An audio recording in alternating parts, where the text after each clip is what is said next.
Self-Love Masterclass. For those of you that are new to my channel, my name is Renée Mullings-Lewis, and here we talk about all things self-love and energy medicine. Today I want to talk about how to just very quickly get yourself back to a place of groundedness. There is nothing worse than falling into a downward spiral. You hear the negative thoughts going on and on and on. You're starting to critique yourself and pick on yourself. That negative self-talk is really flaring up, and no matter what you do, you feel like you just can't get yourself out of it. There are obviously many different techniques and all different kinds of ways to move through this. And as I always say, there isn't a one-size-fits-all approach to self-love.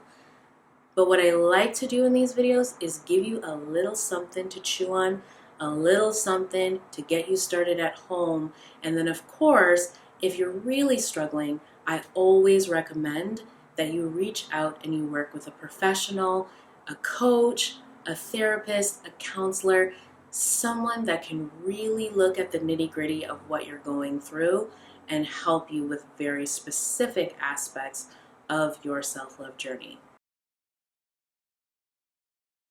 There you are in your day and something happens and you have a negative thought.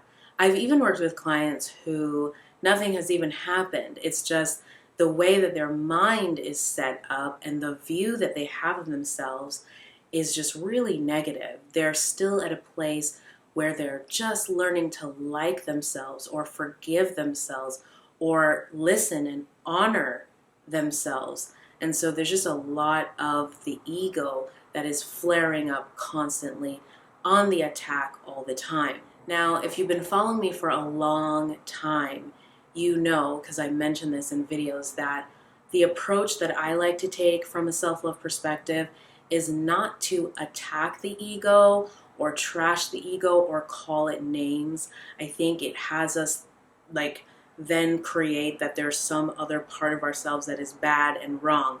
And I think that just compounds the issue. So really and truly, the first step is this: to just listen.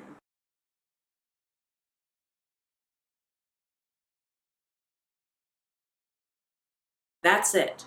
You just want to be able to hear your thoughts. The thoughts might say something like, I never get it right. This is why it's never gonna work. I'm so stupid. I'm fat. I'm lazy. I'm this and that. It's just running there in the background. And the minute you start to feel like, oh, now I'm being negative with myself, I'm doing this and I'm doing that, now you're actually angry at yourself for being angry and negative. Do you see how this doesn't really help? Just listen. Just be the observer, as many spiritual teachers who have come before me have shared. Just listen. Step number 2 is very much interconnected with step number 1. It's listening without making yourself wrong.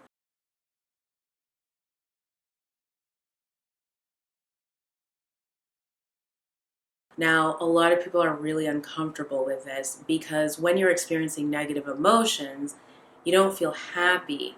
You feel heavy, you feel slow, you feel thwarted, and it's difficult to keep on moving in your day.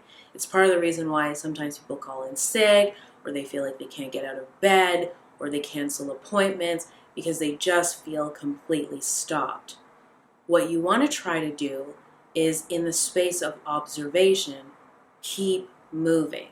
Now, of course, I'm not going to tell you to do this if you think it's going to cause you harm, if you continue to move throughout your day and you don't just stay in bed or you don't just curl up into a little ball. If you absolutely feel like that is the best thing for you, then do that, or check in with your therapist, your coach, or your counselor, or whoever you're working with one-on-one. Take care of yourself first.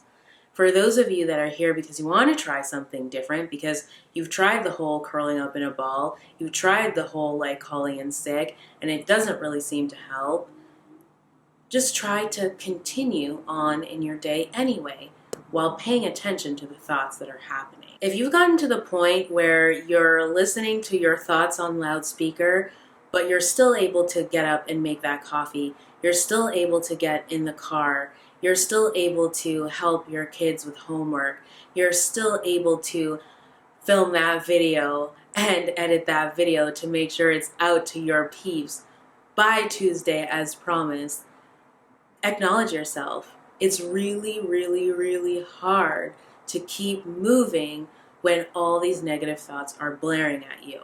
Now, this is what you're going to do. You're going to stop and take a moment to actually reflect on the thoughts that you're thinking.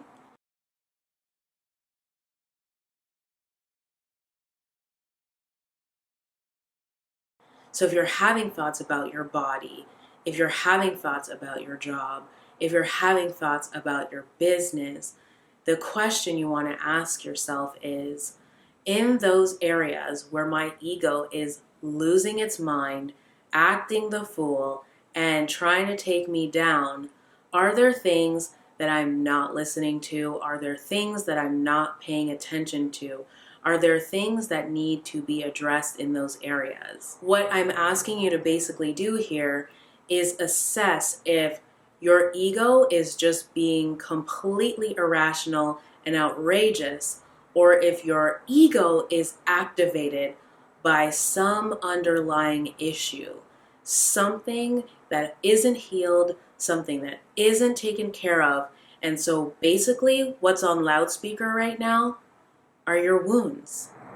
This brings us to step number 4, which is address the concerns being brought up by your ego.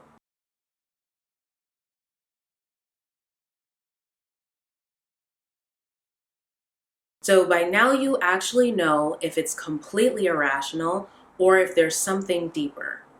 If it's completely irrational, then there's definitely some deeper work to be done in the areas of self-image, self-esteem, self-confidence, etc. And again, there is no one size fits all. So it really is going to depend on what the negative thoughts were about, which is going to determine how you're going to need to tackle those irrational thoughts. If the things that are being brought up by your ego are not completely irrational, it means that there's some integrity at the level of self that's really lacking in those areas. There are things that need to be addressed, maybe boundaries that have been violated. There's just a lot of self-work to be done there. And then the action is to look at what needs to be done to take care of those wounds. Again, no one size fits all. It really depends on what your issues are. But you want to start looking at each of those issues, figuring out if there are other people involved, if it's just you, if it's behaviors and habits that need to be changed, like just looking at the whole thing. And this is the final step. If you've made it to this point, seriously, you're doing awesome. This step is kind of like where things start to get a little bit more warm and fuzzy. In this step, you're going to acknowledge yourself.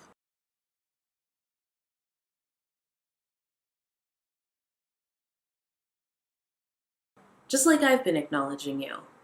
Acknowledge yourself for all the work that you've done. Acknowledge yourself for continuing to process and work through this when you could have easily shut down, you could have easily suppressed this. Acknowledge yourself for being someone who is accepting responsibility for your own feelings and taking the steps to actually look at how you can process and heal and move through this. Again, acknowledge yourself for being someone who is not just transferring or displacing your anger onto other people or blaming others for your feelings. Now, what you also get to do with this step is this last little piece here, which is you essentially now check in with what you're grateful for.